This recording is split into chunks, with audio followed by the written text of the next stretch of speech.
ದೊಡ್ಡಬಳ್ಳಾಪುರ ತಾಲೂಕಿನ ದರ್ಗಾ ಜೋಗಹಳ್ಳಿ ಗ್ರಾಮದಲ್ಲಿ ನಿರಂತರವಾಗಿ ಸಾಗುತ್ತಿರುವ ಅನ್ನದಾಸೋಹಕ್ಕೆ 1500ರ ಸಂಭ್ರಮ. ಈ ಕಾರ್ಯಕ್ರಮದಲ್ಲಿ ಭಾಗವಹಿಸಿ ಮಾತನಾಡಿದ ವಕೀಲ ರವಿ ಮಾವಿನಕುಂಟೆ, ಒಂದು ದಿನದ ಅನ್ನದಾಸೋಹದ ಆಯೋಜನೆ ಮಾಡುವುದು ಕಷ್ಟಕರವಾಗಿರುವ ಪರಿಸ್ಥಿತಿಯಲ್ಲಿ ಮಲ್ಲೇಶ್ ಮತ್ತು ತಂಡ ನಿರಂತರ 1500 ದಿನ ಸತತ ಅನ್ನದಾಸೋಹ ಅಡ್ಡಿ ಆತಂಕಗಳಿಲ್ಲದೆ ನಡೆಸಿಕೊಂಡು ಬಂದಿರುವುದು ಶ್ಲಾಘನೀಯ ಎಂದರು. ಬಡತನ ರೇಖೆಗಿಂತ ಕೆಳಗಿರುವ ಜನರನ್ನ ಅಭಿವೃದ್ಧಿ ಕಾರ್ಯಗಳ ಮೂಲಕ ಮೇಲೆತ್ತುವುದು ಸರ್ಕಾರದ ಜವಾಬ್ದಾರಿಯಾಗಿದೆ. ಬಡವರ್ಗದ ಸಮುದಾಯಗಳನ್ನ ಮರೆತಿರುವ ಸ್ಥಳೀಯ ಹಾಗೂ ರಾಜ್ಯ ಸರ್ಕಾರಗಳು ಈ ಕುರಿತು ಯೋಚಿಸಬೇಕಿದೆ ಎಂದರು. ಇಂದು 1500ನೇ ದಿನದ ನಿರಂತರ ಅನ್ನದಾಸೋಹ ಕಾರ್ಯಕ್ರಮ.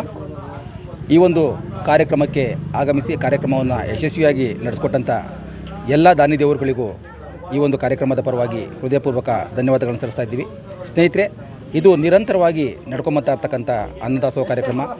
ತಮ್ಮ ಯಾವುದೇ ವಿಶೇಷ ಕಾರ್ಯಕ್ರಮಗಳಿದ್ದರೂ ದಯವಿಟ್ಟು ಇಂಥ ಕಾರ್ಯಕ್ರಮದಲ್ಲಿ ನೀವು ಭಾಗವಹಿಸಿ ನಿಮ್ಮ ವಿಶೇಷ ದಿನದ ಕಾರ್ಯಕ್ರಮಗಳನ್ನು ದಯವಿಟ್ಟು ಇಂಥ ವಯೋವೃದ್ಧರೊಂದಿಗೆ ಹಸಿದವ್ರಿಗೊಂದಿಗೆ ನಿಮ್ಮ ಒಂದು ಕಾರ್ಯಕ್ರಮಗಳನ್ನು ಆಚರಿಸಿಕೊಂಡು ಅವರಿಗೆ ಒಂದು ಹೊತ್ತಿನ ಊಟ ಕೊಡಬೇಕು ಅಂತ ನಿಮ್ಮಲ್ಲಿ ವಿನಂತಿ ಮಾಡ್ಕೊಳ್ತಾ ಇದ್ದೀನಿ. ಕಾರ್ಯಕ್ರಮದ ಆಯೋಜಕ ಮಲ್ಲೇಶ್ ಮಾತನಾಡಿ, ದಾನಿಗಳ ನೆರವಿನಿಂದ ಸತತ 1500 ದಿನಗಳ ಅನ್ನದಾಸೋಹ ನೆರವೇರುತ್ತಿದೆ ಎಂದ್ರ. ಕೊರೋನಾ ಸಂದರ್ಭದಲ್ಲಿ ಆರಂಭವಾದ ಈ ಕಾರ್ಯಕ್ರಮ ಹಲವು ಬಡ ಕುಟುಂಬಗಳ ಹಸಿವು ನೀಗಿಸಿದೆ ಎಂಬ ಹೆಮ್ಮೆ ಇದೆ. ಉಳ್ಳವರು ದಾನಿಗಳು ತಮ್ಮ ವಿಶೇಷ ದಿನಗಳನ್ನು ಅನ್ನದಾಸೋಹ ಸಮಿತಿಯೊಂದಿಗೆ ಆಚರಿಸುವ ಮೂಲಕ ಸಂಭ್ರಮಿಸಬೇಕಿದೆ ಎಂದು ಮನವಿ ಮಾಡಿದ್ರ. Mahesh, CTV news, Doddaballapura.